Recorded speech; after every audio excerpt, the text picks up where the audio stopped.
Missed an episode of your favorite podcast? Choose from over a decade of content in our archives, not just the latest episode. All free at GCNlive.com. This is your call to action. Get prepared, America. Economy, survival, energy, disasters.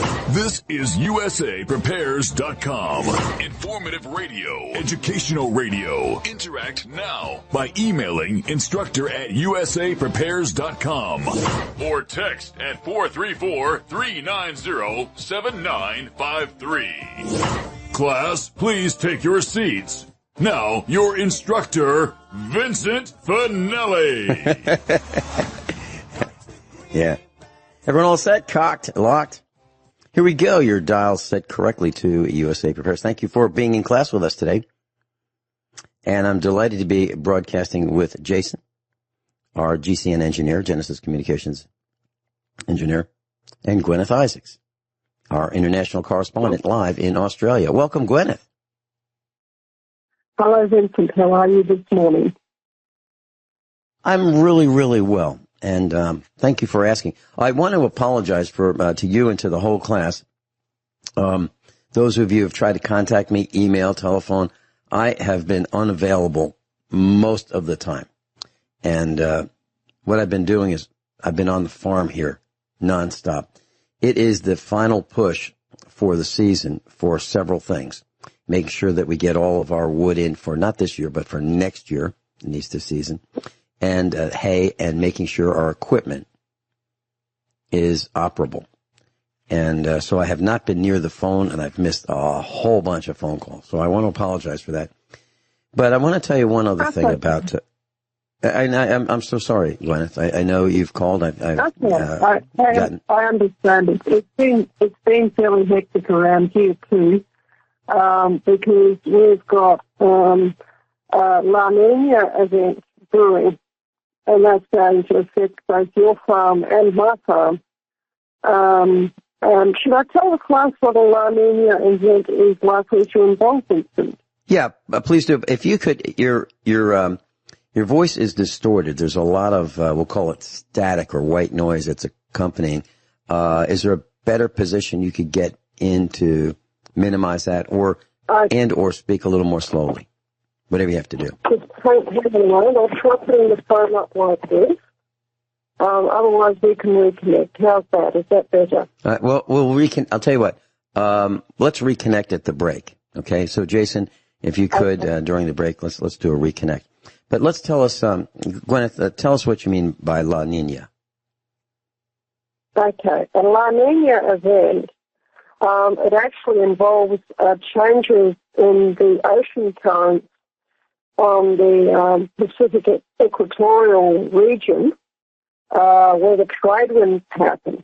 Okay, it involves colder ocean temperatures and increased trade winds, and for us, it means more rain and often to the extent of what was the last time we had La Nina conditions to this extent, we had floods here, and basically we had water flowing across our paddocks for months, and that was in 2016. And it looks as if this is going to be a stronger event than the one we had in 2016, but that's all good for us because the way that my farm is set up. In 2016, earlier on in the year, our main dam almost went dry. Well, it would have gone dry, but I kept on ordering water to be shipped in, to be put into the dam to keep the crayfish alive at the bottom of the dam, and also so that I would have water to water my vegetable garden with. But this time, we've had a similar set of winter conditions, but because I've done improvements to my catchment, my dam is half full. So we've got maybe, I don't know, probably about 8 feet of water in the main dam, which is means it's about half full. But yeah, so this is what it is. I've been working for all these years on doing improvements to the catchment, and I've been working. We've had increased inflow into our main dam and also into the water table as well. So that it seems likely that this spring that we will have flooding rains, so I've been flat out doing preparations to that end, and also tree planting. And I was joking with my son this afternoon when I came in from my farm work, and I said, well, I earned $20,000 this afternoon. And my son went, what? And that is I said, yeah, I'll get it in 7 years. And the meaning behind that is that the number of tree propagation stocks that I planted, which will mature in 7 years' time, I'll be able to harvest them, and I'll be able to get I'll be able to get $20,000 from them in 7 years. But that's how we think as farmers, right, Vincent? Right, you're absolutely right. And that's why I've been unavailable for most telephone calls, because, you know, there's no saying farmers make hay while the sun shines. You cannot make hay in the rain. You can't make hay in the snow. You can't make hay when it's freezing cold. You know, so the weather has to be ideal.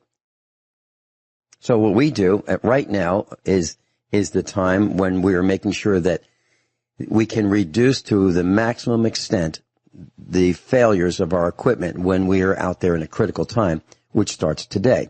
So today, we cut the hay and probably ted the hay.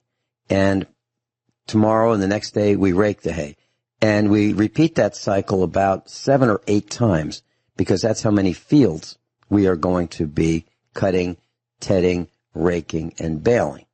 And then when time permits, we'll be able to move those hundreds of round bales of hay to a storage area where we can then feed them to the cows for the winter. So that's what we do.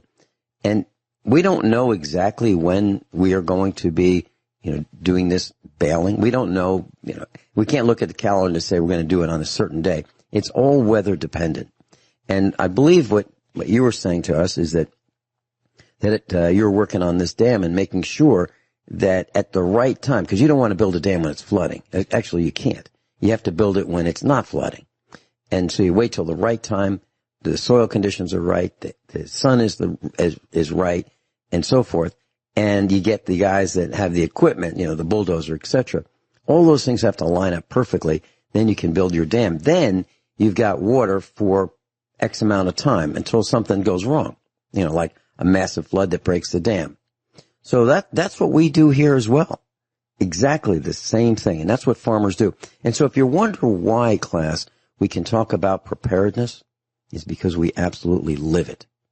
We live preparedness, because if we don't prepare, and if we don't use our education, whatever that may be, formal and informal, if we don't use our experience, if we don't use our intonation, and we don't use our research and combine all that and make the best judgments that we can, we will fail. Which is exactly what is happening to our country, the failure. Because you can't make a judgment very easily if you listen to supposed experts and supposed or alleged leaders, because they lie and they are not telling you the truth. And that's what we're here to do, to help you ferret out the truth. And that's probably one of our main missions, is to help you figure out what's right, what's true, and what's wrong. And we are in it. Let me give you an example, Guineith, of what I'm talking about. And there's nobody to call. And we've been saying that companies are lying and cheating us, and there's nobody to call. And here's a perfect example. So Boeing is an aircraft manufacturer, one of the most well-known in the world, one of the largest in the world, if not the largest. They made an airplane called the 737 MAX, 737 MAX, and it killed 346 people. And it was the culmination of bad design, poor design, and the lack of regulation and inspection. So what happened is Boeing released an airplane. Airline companies bought it. People believed it was okay based on Boeing's previous reputation. They got in the airplane and a bunch of them have failed and people have died. So who do you call? Well, the regulation was a failure. The design was a failure. The manufacturing was a failure. The implementation was a failure. And there's nobody to call. That is what's happened in a large scale in terms of massive death at one time when an airplane crashed. But in a smaller scale but wider spread would be the electronics that are junk, the smart meters that are junk, the companies running roughshod over their customers, and there's nobody to call. That's where we are today. And we all need to resist this. Every one of us needs to resist this. Any comments on that, Guineith? Yeah, my dad was an engineer, and he worked for a while. Actually, his first job after he finished his apprenticeship and got his journeyman's papers was for an airline called TAA, and he was only there about 2 weeks. And when I asked him, why did you quit? He said that he couldn't stand that the maintenance department was in such poor order, and he couldn't have it on his conscience if one of those planes crashed and killed a bunch of people. And that was back in the 1950s. So this has been a problem for a while, but it's just obvious to everybody now, whereas it wasn't back then, you know.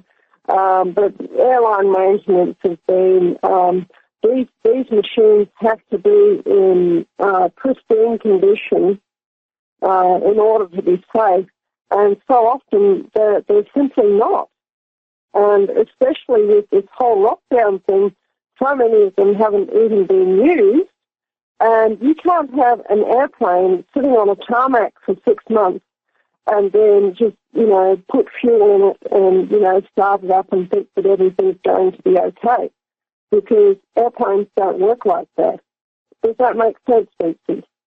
Yeah. Well, as a matter of fact, I remember, you know, when I had a job, that was a long time ago, that I was getting on 737, B737. And I was flying, you know, a few hundred miles. The company said, okay, Vinny, you're going to get on this plane and you're going to fly over to corporate headquarters, and we're going to do this once a month. So I didn't like doing it, but I had to if I wanted to keep that job. And I remember looking, you know, on the door of a car, you know, where the door latch is, you'll see that there's a plate, and it's either riveted on or welded on, or it's you know, typically a plate that stays on for the life of the vehicle, and it will say when it was made, and it will have the vehicle identification number and, you know, other interesting information like the color code of the paint, engine code, transmission code, differential code, those kinds of things. Well, airplanes have the same thing. I'm talking about commercial airplanes. And I remember getting on one of those things, and I looked, and this darn thing was built in like 1964 or 68. And this was in the 80s. So this darn plane had been flying for a long time. And you don't think about, how old is this airplane? You know, people get in my car that's a little over 20 years old, and they think, boy, this is, you know, old jalopy, because it's not 2 or 3 years old. But think about those airplanes, how old they are. We'll be right back. Guineith is with us, and we've got a full schedule today. Let me tell you some highlights of what we're going to be talking about. The Queen's wealth, the most wealthy person on the planet. But most people don't think of the Queen as wealthy, because you see her in these, you know, these wool dresses and wool coats, and she just stands there and she doesn't look like she has a lot of wealth. Well, we're going to tell you how wealthy she is. You will be astounded. And then Kamala, I've heard it pronounced that way. I've heard it pronounced Kamala. I don't know which is correct. Harris. Her family owned slaves. And she is in the race for, well, as she has slipped up, and Jumpin' Joe, the forgetful plagiarist, slipped, it looks like the Harris-Biden administration. So if you're going to vote for Jumpin' Joe, forgetful, the plagiarist, you probably will see Kamala Harris as president. Okay? So think about that. And she wants your AR-15. She wants to grab your guns. Yes, she does. So if a revolution hasn't started already, well, it has, but I mean, in full swing, it will when she comes for your guns. And then we'll talk about the farmers market in Australia and what the blue team / black team, and not black people. These people wear black costumes, those guys. And I want to tell you a little bit about one of my friends who got hurt because he was wearing a face mask. We can talk about that. And but before we do, I just wanted to mention quickly, Delta Airlines is a U.S. airline company, and their airplanes, their oldest, they have the oldest fleet in the United States. So of all the airlines, their planes are the oldest. And they have the average age of their oldest planes between 22.4 and 24.4 years old. So when you're flying, you might want to think about whether you're going to hop in one of those old jalopies or not. And I know people who work for the airline industry, and sometimes engines fail. And if you have one of these airplanes that has two engines and one of them fails, it's a big problem keeping that in the air. And these airplane engines, these jet engines, are so expensive, they don't have them on the shelf. They don't, bring the airplane into the hangar and, just say, okay, let me have that one over there and put that engine in for me. That's not what happens. These engines are on a tractor trailer, ready to go. So at a moment's notice, when they break an engine, or they need an engine, or they need to swap an engine, it's ready to go on a truck, already mounted, and that tractor trailer drives it to where the broken airplane is. So I just wanted to share that with you. That I know for a fact. Guineith, would you like to talk about, is there anything that I've mentioned you want to talk about, or you want to get into the Queen's wealth? Yeah, Donald Trump, there's a documentary out there that I saw a little while back, and it was about, it was Donald Trump before he was the president, but he had his own private jet. I think he still has it. It's something like a 747 that he and his staff jet around on privately. And so, this was a problem that they had on his private jet, was that they had an engine problem with the Trump private jet. This is not talking about Air Force One. This is talking about his own private jet. And they had to change out the engine. And basically it went like you said. They had one on a tractor trailer, and they brought it around, and the 747 was in the hangar, and they pulled out the old engine and they put in the new engine. That's how it was, and probably the old engine went for refurbishment. And back in the day, that would have been my dad's job. So he knew how to fix everything from a steam engine to a jet engine and everything in between. But yeah, this is it. But yeah, let's talk about the Queen, because she's a really, really interesting lady. When she has automotive problems, she fixes her own cars. Yeah, well, she used to. When she was younger, she used to. Let's talk about her stable. Let's talk about her stable and her car collection. We'll be right back. Guineith is with us live in Australia. We're talking about the Queen and the Queen's wealth. I don't think she would really appreciate this too much, but I think it's noteworthy since the villagers have paid for all of this. Well, she has a car collection that's worth about $10 million. And I have in front of me a list of some of these vehicles that she owns. Do you want me to mention these in a new comment, Guineith, or do you want to mention them and I'll comment? No, you mentioned them. Okay. So one of the vehicles that she has, and by the way, all of these are pristine. There's not even dust on them. She has a Citroën SM 1972 model. It's a French car. And it was Car of the Year, Motor Trend's Car of the Year in 1972. It was a really interesting car, and if I remember correctly, that you could take off one of the rear wheels and still drive this vehicle because the suspension would accommodate 3 out of the 4 wheels being on the ground. She has a 1965 Mercedes-Benz 600. That is a long Mercedes-Benz. It has, think of it like a 6-door car, but only 4 of the doors open. Okay? And the rear part, where the rear seat is, that's a convertible. The rest of it's a hardtop. So it's a very unusual car. She has a Rover P5, R-O-V-E-R P5. And they didn't make a lot of those, but she's got one. She's got a 1953 Humber, Humber, Super Snipe, which is a very unusual car. She has a 1948 Daimler DE. Now, Adolf Hitler had probably one of the most beautiful, or had a series of the most beautiful Mercedes limousines in the world. Now, this would be a 1940s style version of that, but this is a convertible, and it's got flowing lines, aerodynamic lines, absolutely exquisite. Lots of chrome, very, very stylish for its day. She's got a 1961 Rolls-Royce Phantom 5. Impressive automobile. Very heavy, very heavy. It has 6 lights in the front. 6 lights. There's 2 main lights, 2, we'll call them fog lights, and then 1 driving light in the middle. And of course it has the Rolls-Royce, the traditional grille. She has a 1950s Lincoln Cosmopolitan limousine. And it's a massive 4-door suicide rear door car.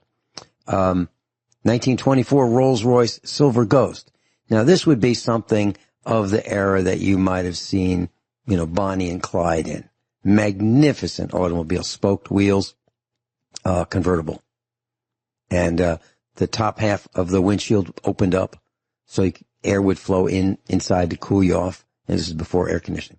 1970 Daimler Vandenplas. It looks like a Jaguar. 1969 Austin Princess Vandenplas limousine. Magnificent automobile, a 1929 Daimler 66. It was designed to compete with the Rolls-Royce Silver Ghost. She had a 1948 Ford V8 Pilot. A 1953 Land Rover Series 1. So if you wanted a Jeep-type vehicle and it was really neat-looking and primitive-looking and rugged-looking, that would compete with the American Jeep, the Willys Jeep, the Kaiser Jeep, this would be it. She has a Land Rover Defender, 2002 model. A 1956 Ford Zephyr Estate. Now, this is when they put wood on the sides of station wagons. So this would be a station wagon with wood sides. Beach Boys would call them Woodies. She has a 1992 Daimler DS 420. That's kind of a strange-looking animal, but she's got one. A 1961 Vauxhall Cresta Estate. That's another station wagon. This is impressive, a 1925 Rolls-Royce Model 20. It's got leaf springs in the front, massive headlights, Rolls-Royce style grille. Another kind of car that Bonnie and Clyde would be proud to have. She's got a 1966 Aston Martin DB6. This is a James Bond car. Impressive. 2016 Bentley. That's now that I think it's got a V12, 600 horsepower, goes 187 miles an hour. That's not the fastest car there is. I mean, there's some Mercedes that will go faster than that. For example, if they weren't governed, a Mercedes V12 would beat that. But Mercedes is governed down to about 155 miles an hour. She has a 1930 Citroën C4. It kind of looks like a Ford, Model A Ford. And she has a 1955 Imperial Midget Racer. A little, one of those little race cars that you sit in the highest part of this race car is your head. You know, one of those, a midget race car. And 2002 Bentley State Limousine.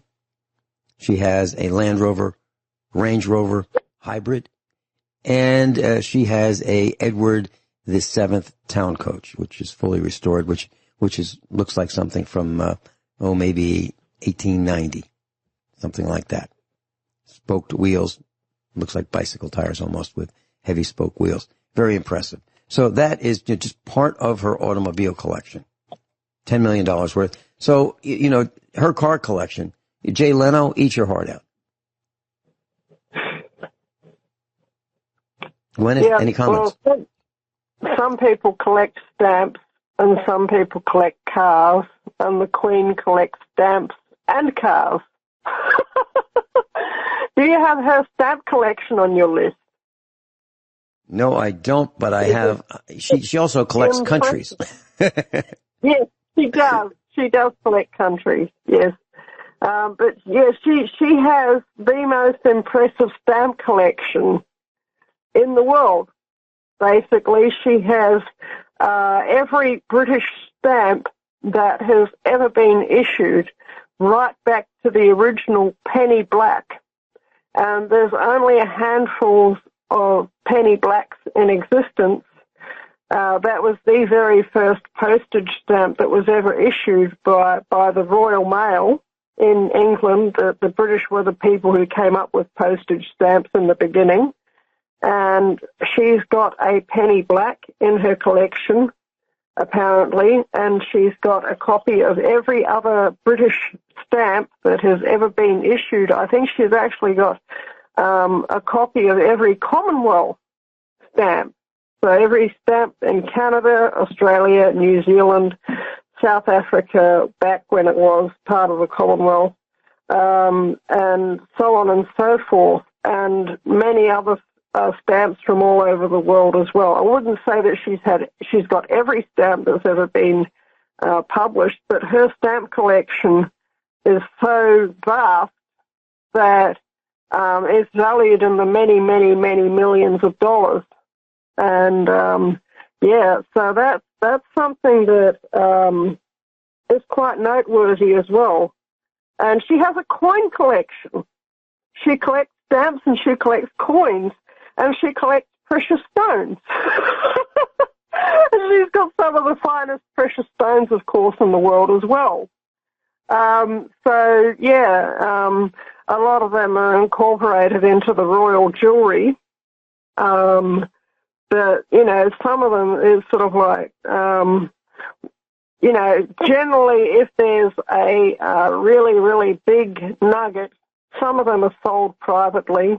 But sometimes some of these big stones or,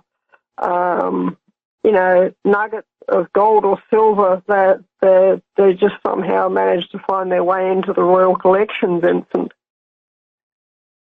Speaking of stones, just one piece of her attire, a tiara, is covered with diamonds and pearls, and in it there are 1,333 diamonds. So that's just one tiara that she owns. She owns all of the dolphins in the United Kingdom, all the dolphins and all the whales, and all the sturgeons in the seas around England. So she's got claim to that too. She owns nearly all of London's Regent Street. So that's a massive area, and it's an impressive area. But she owns it. People don't think that she would own half of the United Kingdom's shoreline. The Queen owns it. So you wonder, where does she get all her money? She owns the real estate. She owns the ocean. She owns countries. But they don't brag about it. They just own it. But, we have, I have to laugh. She's got a $10 million car collection. We have a farm here, and we have upwards of 30 batteries just to keep our equipment running. 30, I'm talking about 12-volt batteries, to start the engines and keep the engines running.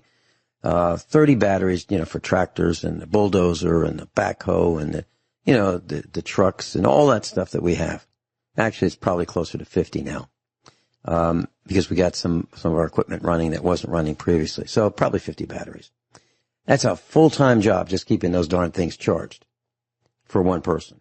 Well, you've got this $10 million car collection, and I'm sure those cars need to be washed, waxed, polished, started up, driven every once in a while and make sure that they stay lubricated. That probably takes a fleet of mechanics and staff. So, we don't think about that. Now, you can say that the Queen is a gearhead, and I'm not using that term disparagingly. I'm using that as a positive thing. I mean, she understands motors. She was a World War II mechanic. She also was a World War II truck driver. Now, we don't think of the Queen as that because we see her in her 90s now. She's a senior citizen, and she's not throwing wrenches and handling impact wrenches and air tools and things like that. I don't think, but she was a mechanic, and she could drive heavy equipment, including a tank. So we don't think of her like that. But those were the days when people at the head of state actually knew how to do something, compared to guys like Jumpin' Joe who can't remember their lines. Oh boy! Or we're in so much trouble. So she owns a lot of things. She has 6 royal residences. Okay. Now Buckingham Palace is pretty big. It's got 775 rooms. And that's the main, the main place where the Queen would stay. But she also has Windsor Castle. She has Holyrood Palace. That's a 12th century monastery turned royal palace. It's in Edinburgh, Scotland. She has Hillsborough Castle in Northern Ireland. That sits on 100 acres. She has Sandringham Estate, where the royal family gets a chance to spend Christmas. Balmoral Castle, that's her favorite summer estate. And this is some of the real estate. Some of the real estate. So if you think of, Donald Trump with his hotels, and you think of other wealthy people, and they've got these Hollywood mansions, they don't compare to any of the residences that the Queen owns. We'll be right back.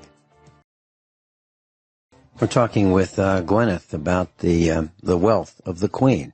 It's staggering. Now, she owns Buckingham Palace. It's worth a couple $1 billion, over a couple billion. That's with a B. B. Guineith, any comments? Yeah, that's pretty impressive, but we haven't even begun to start talking about her horses yet. And she owns hundreds of them too. She owns race horses, but those aren't the only horses she owns. She also owns dressage, cross-country, eventing horses, cavalry horses, carriage horses. I think that there's some Arabians in there as well, and possibly other horses as well that have been gifted to her from various regions of the world. And up until about 10 or 15 years ago, she was an avid horse rider. She was riding, I believe, into her 70s or 80s. At every opportunity. And she would, when she would go riding, she would wear a scarf. She wouldn't wear any of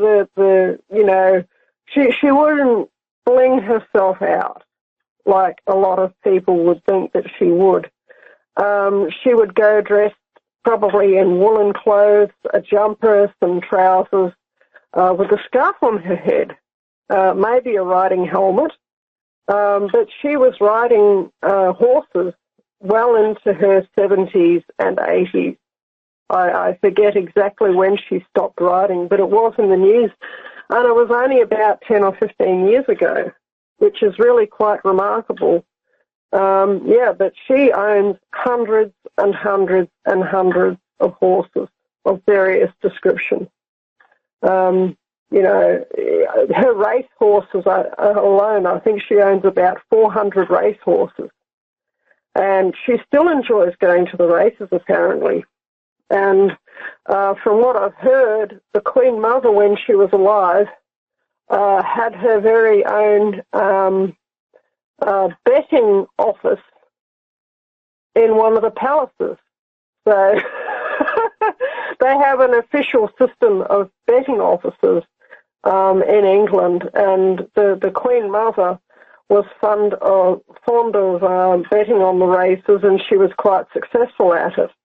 But I don't know if the Queen is a gambling woman or not, but it wouldn't surprise me if she was. But I don't know that for sure, so I can't comment. But the Queen Mother certainly was also an avid horsewoman, and she was fond of laying bets on the GGs, as they say in the UK. Does that make sense, Vincent? Yeah, it does. And I just did a quick calculation, Guineith, based on those 200 horses that you mentioned. That was 400. 400 race horses. I'm sorry, 400 horses. I think it's about 400 race horses. You might be able to check that. I did a quick calculation. Yes, 400 horses. Just how much do they eat, class? This is staggering. Just to keep those horses in hay, 4 tons of hay per day. Per day. Wow. That's how much they eat. And that's you know, that's not even she is also. Oats? That's just hay. Yeah. Yeah, you got to add oats in there too. Yeah. Yep. Yeah. She's the largest landowner in the world. I just had, okay, get ready for this number, class. You know, you think, Ted Turner owns, a huge ranch out in the Midwest, and these Hollywood people own, maybe 1,000 acres. Queen Elizabeth dwarfs them all. Probably all of them combined. She owns 6.6, this is with a B, billion acres. 6.6 billion acres. That's what she owns. So she's got probably the finest car collection, the finest horse collection, the finest jewelry collection, the finest coin collection, the finest stamp collection, the finest house collection, with castles. And she owns the most amount of land. Now, I could be wrong, but I don't know anyone else who owns 6.6 billion acres. Anywhere. And that's scattered throughout the world. But that's what she lays claim to. And will continue. So when you think about wealth, she doesn't brag about it, but she's got it. And we can talk about some of the other things that she owns. It's staggering. She owns some handbags, some people would call them pocketbooks. We'll talk about that when we come back. How many pocketbooks does she own? How much are they worth? Your house isn't worth as much as her pocketbooks. For most of us. We'll be right back. Everyone all set? Cocked? Locked? Here we go. Hour number 2 of USA Prepares. Guineith is with us. And we're talking about extreme wealth. Extreme wealth. Beyond imagine. But beyond what you can imagine. And we're talking about, the Queen. And some of the things that she owns. And Guineith, any comments about the real estate? The billions of acres and the castles? Anybody who doubts that magnitude of real estate, if you live in Australia or New Zealand or Canada, just remember that if something's marked on the map as being Crown land, that's what the Crown in Crown land means. And there's Crown land estates that some of them are 100,000 acres for just one estate. Some of them are, close to 1 million acres just for one estate. And usually they're termed as being, state parks or national parks. But when you look at the actual title of the land, you find out that it's Crown land. And so that's fairly interesting, because, we've got a state park just down the road, and that's 10,000 acres, and that's Crown land. So there's one example. And these estates are all over the place, all through the Commonwealth and all through the UK. So if you added them all up, I quite believe that there would be, 6 billion acres? Yeah, that's right. Crown land. Yeah. Well, yeah. So she has a handbag collection. Now, there's some knowledge that there's some Hollywood actri who have, these fantastic shoe collections. They seem to think that, these high-heeled shoes that damage hardwood floors, with those spiked heels, they're really important, and the more of those you have, the better. Well, there's no Hollywood actress that has $500,000 worth of shoes. However, the Queen has $500,000 in value in handbags. She has about 200 of these, and the brand is Launer, if I'm saying that right. Maybe Launer, Launer, handbags. They are from a very luxury London designer of handbags. Those are the ones that the Queen likes the most. And so she carries them one at a time, and she has about 200 of them at $2,500 each. And these are accessories that are in the telecommunications department. When she carries a handbag, although it's not a wireless telecommunications device, it is a telecommunications device because she telesignals what she wants to have happen with the way she carries her handbag. From, the way she positions it, where she puts it, those are all signals to her staff.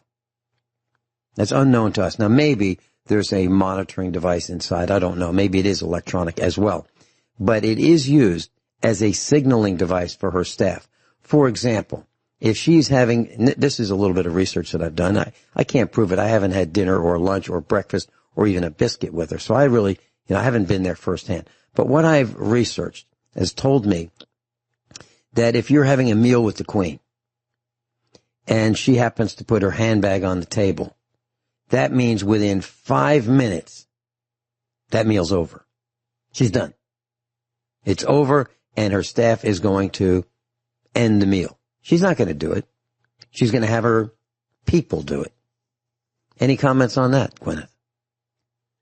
Yeah, I quite believe that because that sort of, it just fits with the way that she operates, And as well as that, you've got to understand how this class of people operate. They do hardly anything themselves.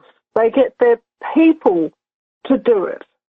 And, it's come out recently, it's coming out more and more in the press, but this is always how it's happened, about how the pyramid structure is how these globalists generally operate. There's a few people at the top, and they give their orders to the people underneath them, who give the orders to the people underneath them, and then so on and so forth down the line. And that's how they can manage to accomplish all these changes. And that's how, the word goes out, this is on a little bit of a different topic, but, face masks are bad. And then suddenly everybody, drops the face masks, and then 3 weeks later, you must all wear face masks now. When 3 weeks beforehand they were all saying how they were completely ineffective and a health risk. you know, and then suddenly everybody wears the face masks and you get bashed up if you go down to a farmer's market without your appropriate face mask on. You know, it's just, and people say, oh, how does this happen? And it's exactly what you said. Her people show you out the door. Now, if you come to my estate and I think that you need to leave, I'm going to tell you that you need to leave. I wouldn't do that, Vincent. You know, but I'm just saying you generically, you generally, you know. I wouldn't get my people to do it, even if I had a fleet of staff working for me, which I don't, except for the odd bulldozer driver that I happen to hire.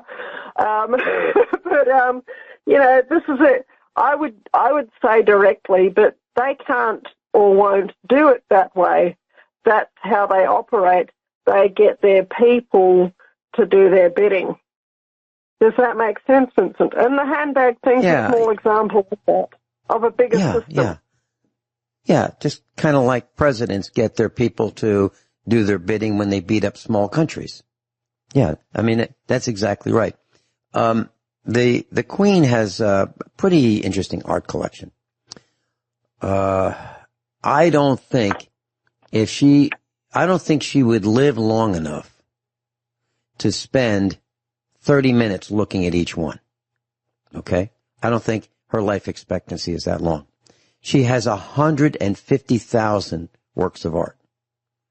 Now, I'm not suggesting, I'm just saying that 30 minutes times 150,000 is so long, she might not live that long if all she wanted to do was just study each one for 30 minutes and move on to the next. Now, how much is that? Well, some of them probably aren't worth all that much. Let's say maybe the least valuable of all of them would be $1,000. Now that's ridiculous because the least valuable is probably 50,000. The least valuable. But if they only were worth $1,000 a piece, that's $150 million in art. But that number is way, way, way, way low. Way low. It's probably off by a factor of 100. So that's just the artwork. And, you know, we talked about the cars, we talked about the horses, we talked about the tiara. She has a Fabergé egg collection. I mean, I'm not interested in that. She owns Westminster Abbey. Westminster Abbey. She owns Hyde Park. She owns the Tower of London. You know, and she also owns, you know, in the esoteric world, a colony of bats, B-A-T, you know, the animals, bats. She owns a colony of those. And they live at Balmoral Castle. They've taken up residence, so she likes to catch them with a butterfly net, you know, and she owns the world's largest clear-cut diamond. Now, some people would be proud if they had 1/4 of a carat, you know, engagement ring, 1/3 of a carat, 1/2 a carat. Some people own 1 carat. The extremely wealthy, you know, are really proud and they'll show off their engagement ring on the internet. I'm talking about the Actri of the world. You know, they might have a 2 or 3 carat rock on their finger and they're really proud of it. Well, she owns the largest clear-cut diamond in the world, 530.2 carats. So it's probably worth upwards of $50 million. I'm not making this up. That's just one little tiny speck of her wealth, a speck. She has 3 crown dependencies. She owns the state of the United Kingdom. She has 14 overseas territories, including Gibraltar, the Falkland Islands, and 16 Commonwealth realms. Now, don't think the Commonwealth realms are like tiny. One of them is Canada. Another one is Australia. Another one is New Zealand. owns the island of Man, the Channel Islands, Jersey and Guernsey Islands. It's a lot. It's a lot. If she were to say grace and thank the Lord for all the stuff that she owns, she'd never finish. She wouldn't live long enough to finish to say grace. Am I exaggerating, Guineith? No, not at all. But what I think we need to think about is, how this particular family, accumulated all of this. And I mean, I know that a lot of it came through warfare, through skullduggery in previous generations. Fiat laws of saying, okay, let's make a law that the Queen owns all the dolphins and whales, and a lot of it came about that way. But I think that there is something that we can learn from her, which is the concept of building multi-generational wealth, okay? And her family has been building their multi-generational wealth for hundreds of years. And they somehow all managed to agree that the kids are not going to squander it. Oh, except for Harry and Meghan. Sorry. But, mostly they have some sort of an agreement that the next generation is going to continue to build the wealth and is not just going to continue to squander it. That is, I think that's a very important concept, and it's something that we all need to lay a hold of, is the concept of estate building. And, I can hear it coming. If we could discuss we're going into more. A break. Yeah, we've got some other things to discuss as well, but I'll give you one more staggering nugget. We'll be right back. And a couple more quick nuggets of what the Queen owns. She's into precious metals. And so she owns some gold. She owns more gold than anyone else, in my opinion, because she owns the rights to all of Scotland's gold mines and activities. That's a lot of gold. So, we couldn't go through the list of what she owns in 2 hours. And she also likes shopping.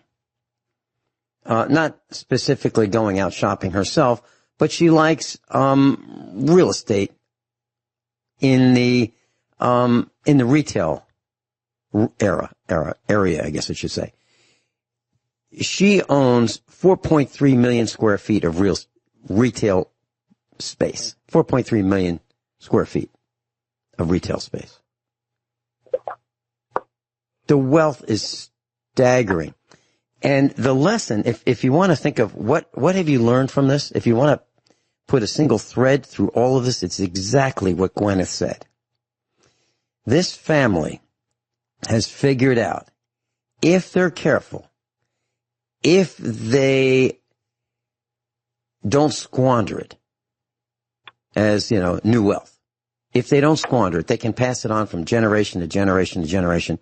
And that's what they've done, except for, the two problem children, or the one problem child and and Meghan. Those children. And his hanger-on. Yeah. So other than that, they have figured out how to do it better than anybody else, because they're the biggest by far. I mean, think about it. 4.3 million square feet of retail space. It's huge. But they don't brag about it. So, Guineith, any comments before we get into Kamala Harris, the gal who's running to be vice president, ultimately, in her mind, president of the United States of America? Yeah. Any other comments about the crown? Yeah, another lesson that we can learn is going back to the pyramid structure that they have. Just excuse me, I've got a sneeze coming on. No, it's gone away. What it is you've got to be aware the people at the lower levels of the pyramid are never going to accumulate that quantity of wealth because their energy, including their wealth, gets sent back up the top of the pyramid. Because one thing you didn't mention was that she is the recipient of the taxes. That's one thing you didn't mention, and that is another huge paycheck for her. And if you're going to accumulate any type of wealth, you have to figure out how to be the top of your own pyramid instead of being a sub-level on somebody else's pyramid. And if you can figure out how to be the top guy or the top girl of your own pyramid, then you maybe have a chance of building some degree of wealth. And if you can train your children that one day when they inherit that wealth, that they ought to build on it instead of squandering it to hand on to their own children, then your chances of having multi-generational wealth increase vastly. You know, there's very few people who can do that, who can manage to, you know, even on a small level, build their own little pyramid so that they even have a degree of comfort in their old age. Does that make sense, Vincent? Absolutely. And the way I did refer to it in this broadcast was, you know, that the villagers are paying for all this. And that's what you're saying with the taxes. I had a discussion with one of our boys, yesterday and the day before. And we were talking about equipment. We're talking about all this old equipment that we have that we patch up. And one of the things that the reason we have to patch all this up is a lot of our equipment was destroyed by the greed of Citgo, the oil company, and Orscheln, the farm and ranch store. And they've settled an 18-point-something million dollar class action against them, selling defective, mislabeled product as lubricant, which destroyed a lot of farm equipment. I'll tell you the rest of the story when we come back. So, class, here's the rest of the story. Orscheln Farm and Home, the store, the chain store, and Citgo teamed up, and they sold a product, and they called it tractor hydraulic fluid, and it wasn't. It was flushing oil that's used to flush out the lines at the refineries. So this is just a waste product. They put it in 5-gallon buckets, and they labeled it as suitable for tractors, and they had pictures of a tractor on it, and they said it, was for John Deere and Ford and Massey Ferguson, etc. I'm just going by memory. Okay, I don't have it in front of me. And they sold this product and it destroyed lots of equipment, millions and millions of dollars worth of equipment. But only a small portion of those who had their equipment destroyed learned about it and became part of this class action suit, of which I was part of. And so we're going to get some kind of compensation for the damage. Probably not enough. But I mentioned to our son, so what are your thoughts? What do you want to do? Do you want to fix all this broken equipment, or do you want to buy another used piece of equipment instead? What do you want to do? And he said, Dad, we're going to fix it. We're going to fix it. So here's a guy who we might get enough compensation to, buy a replacement. I'm not talking about new.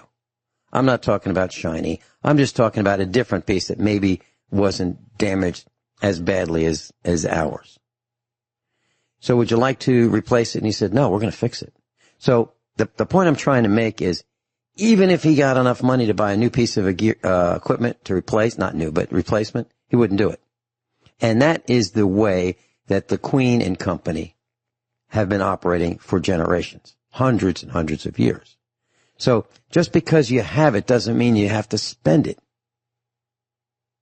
And that's assuming we had it. We don't have it yet. So who knows? Who knows if we'll ever have, even $5,000 to replace, some of the hundreds of thousands of dollars worth of damage that was caused by Orscheln and Citgo to our family. And I wanted to mention something else. One of our farmer friends was visiting us a couple days ago, and he was traveling. He has a job where he drives a truck and picks up equipment and delivers components for a fleet of trucks. Okay, not necessarily tractor trailer, but a large truck to bring heavy parts to the field, where outside the state, that kind of thing, long distance. And he was bringing an automotive axle part to another state. And he had been driving for hours and hours and hours. And finally, he decided he was going to stop and get a bite to eat at a restaurant. So he put his mask on and went in, and the mask fogged up his glasses.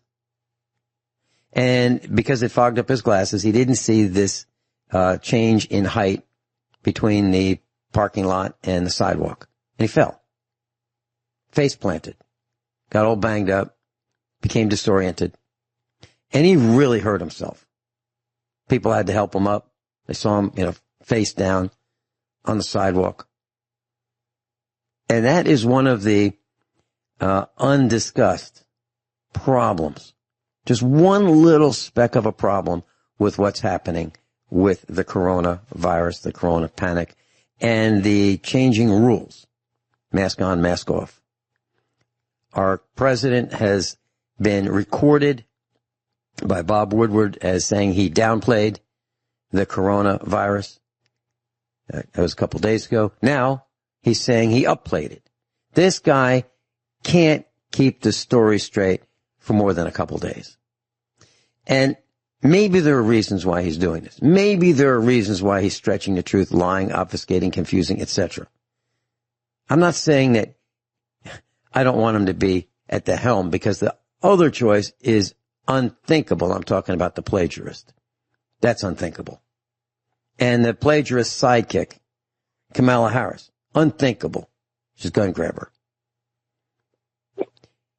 I'm saying that we can't figure out what's going on because at the top, the middle, and all around us, we're being lied to.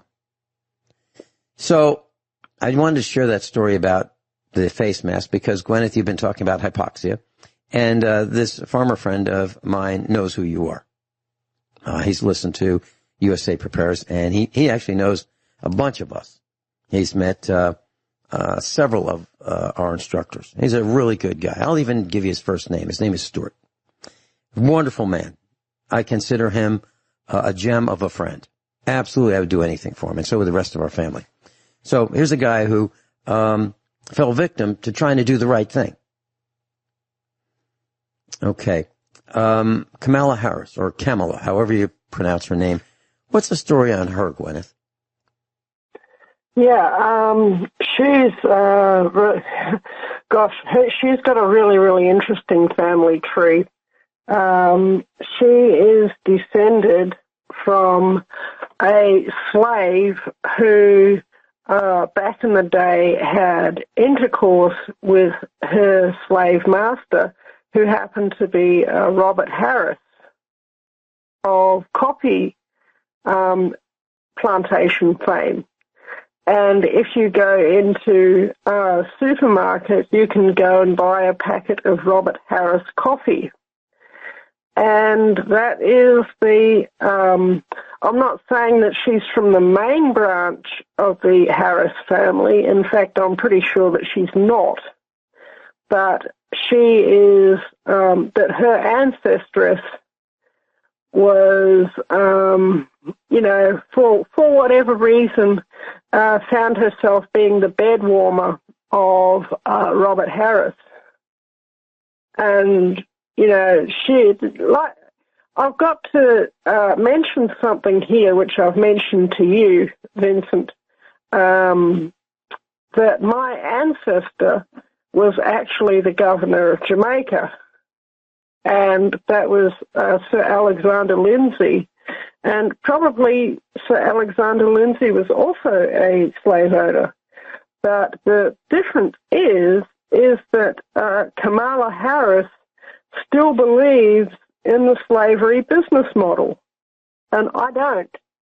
And my ancestors have not believed in the slavery business model for quite some generations. we've realized that there's a better way of doing things.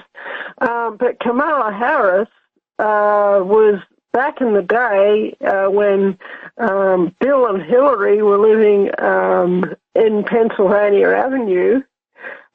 She was the one who was responsible for setting up the prison industrial complex, where I think that prisoners got paid $1 a day for making various items in prison. Don't I remember hearing about that somewhere? And some of these were for very expensive brands, including Victoria's Secret.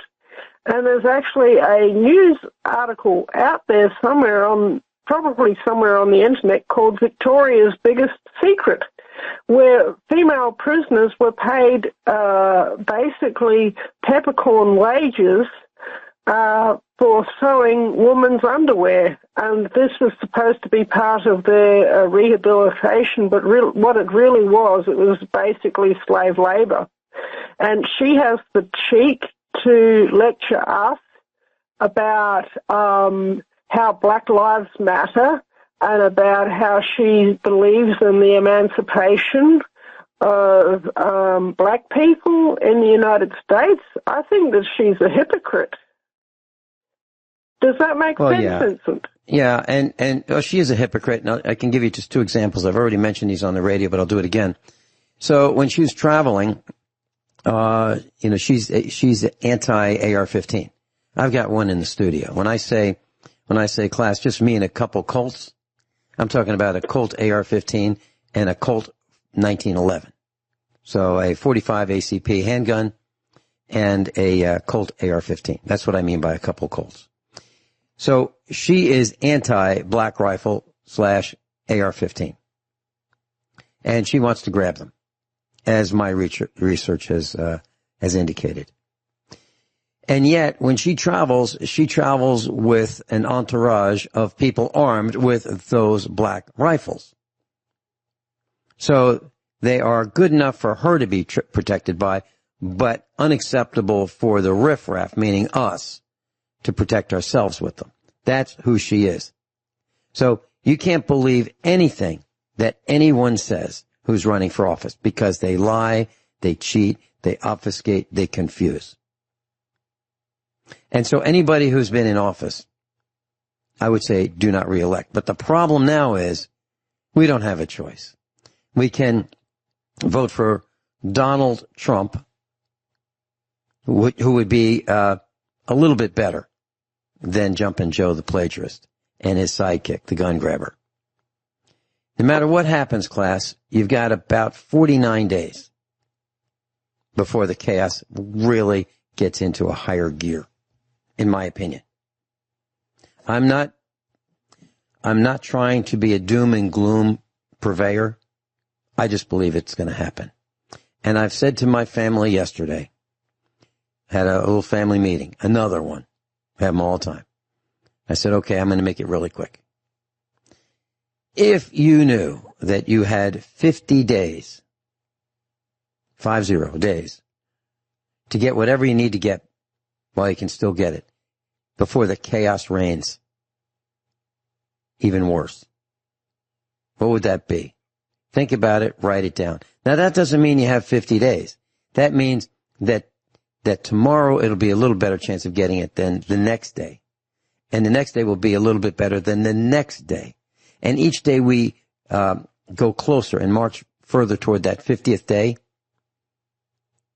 the harder it's going to be as we get closer to day number 50. That's my opinion. Now, I could be absolutely positively wrong. Don't believe anything I've said or say. Do your own research. But if you think that could be true, what would you do? What would you do if you had 49 days left before the chaos reigns supreme and the supply chain breaks even more? My advice to you is think about it, have your family meeting, and get on the stick, like right now. We've got Bob in Michigan. Welcome. You're on with Guineith Isaacs. Yeah, Vince, you were talking about face masks a little bit ago. You had a chance to try out the mask I sent you some material for? I have not built one, and I appreciate you sending it to me, but I haven't really been anywhere where I'd use it. Not that I would not comply. If someone said, if I were going to a store, which I have not, that you have to wear a mask, I would wear one. But I haven't been to a place where I would do that. But before I do, and I plan, I will. Your thoughts, Bob? Okay, I just was checking. Well, I appreciate that. Bob sent me some material that he uses in the production of his speaker grills.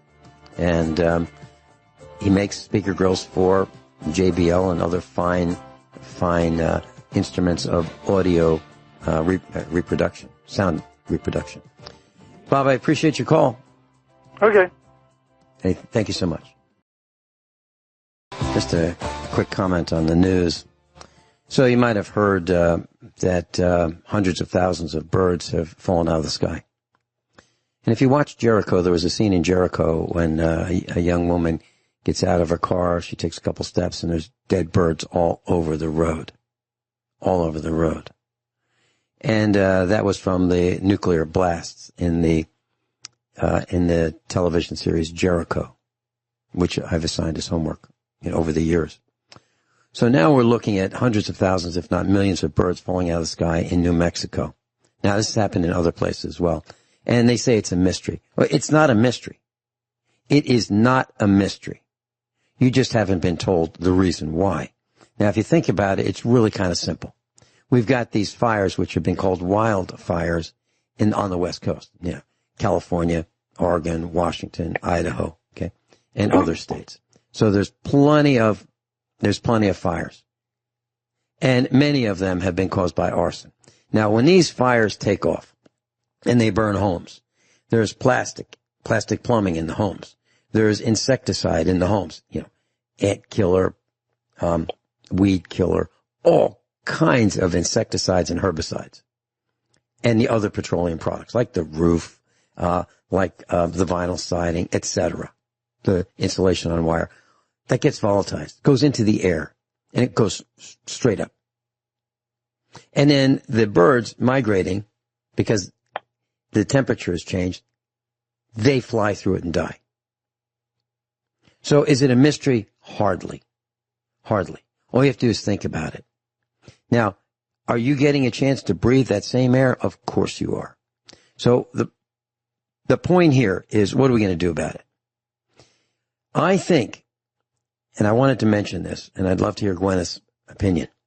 I think that if an arsonist is seen in the South or in the Midwest, the hillbillies, the rednecks, the farmers are going to take action. If they see someone with a Molotov cocktail, lighting it and throwing it to start a fire that's going to kill people, animals, destroy property, there will be an instant fix for that problem. It won't continue with that individual or individuals. I'm not suggesting that it happened. I'm just saying I can see it in my mind's eye. Farmers are not going to tolerate people burning down their farms. City people are a little different. They're used to calling the cops. Farmers, hillbillies, rednecks, not so much. There's no one to call. Guineith, any comments? Any comments? Yeah, there's no one to call. There's no one to call. When you're in the countryside, you are responsible for your own security. Usually, small-town police are as bent as a dog's back leg, as the saying goes. They are corrupt. They can't be trusted. They're like Boss Hogg and, Roscoe P. Coltrane in The Dukes of Hazzard. That sums up country police departments to a T. And there's a reason why that particular, little set of characters was used in the Dukes' houses, because that's exactly what small-town police are like. Actually, that's what metropolitan police are like, and that's what big-town police are like as well. The difference is that people can't see it in the big city, and they have been brainwashed into thinking that the police are their friend and that they're there to help them. But in rural life, we know that that's not the case. If there's, here in Victoria, the farmers, the Victoria police, you know, for all their skullduggery, they have told farmers that they are entitled to shoot trespassers on sight. And if there's anyone wants to come onto my land and seek to do me harm personally, yes, I'm going to call the police. I'm going to call them to get them to pick some bodies up, because that's what will be the eventuality. Because especially if people come to my property in the middle of the night, I'm going to fight them. I'm going to fight them with every ounce of my being, because, oh, that's my son's cell phone. Because Guineith? if I don't fight them, then, you know, bad things are going to happen to me. Guineith, let me ask you this. And storm your land. Very quickly. And there'd be a good outcome for you. Yeah. Guineith, very, very quickly. We only have a few seconds left. What's happening in the farmers market? Oh my gosh, the Victoria police have taken to storming through the Queen Victoria market in Melbourne. If I used to, it's a major farmers market in Melbourne. It's 150 years old. And we're talking about stormtroopers. We're talking about batons, shields. It's like gladiators. Is that right? Forces. Riding police forces through the middle of the market. Or what if there's a toddler there that can't get out of the way quickly enough? They're going to get trampled. Guineith, thank you so much.